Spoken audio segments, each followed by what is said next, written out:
mental health and addictions workers who work in Aboriginal communities, agencies, and organizations, we know that there are barriers to accessing training. What we do through the Mobile Training Teams initiative is provide them not only training that is culturally competent and culturally relevant, we bring in people such as elders and local traditional knowledge keepers to deliver this training in partnership with the community.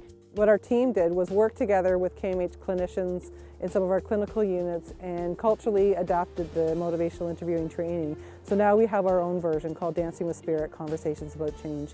So this is one of the trainings that's taking place right now in Thunder Bay. And we've got workers that have traveled in from some of the remote First Nation communities in the Sioux Lookout Zone, some of the First Nation communities around the Thunder Bay area. We're right beside Fort William First Nation, so it's nice to come out to the community to be able to talk with Chief Collins about how this training is really supporting the work that they are doing within their own community. It's very important to have our staff up to today's standards, and today as we look at the issues around our mental health and addiction with our kids and as they go forward.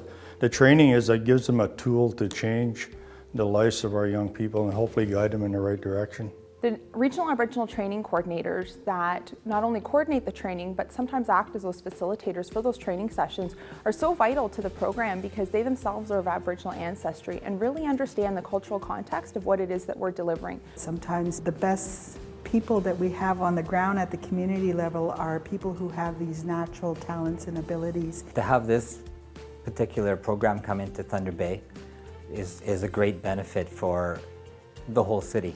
There's so many different agencies in the city that have workers that would benefit from being here today. You know, mental health is an ongoing issue in all of our communities.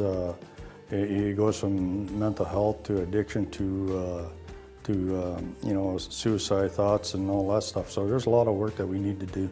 With the Provincial System Support Program's role in connecting communities across Ontario, we certainly are pleased when we have our communities as part of that circle.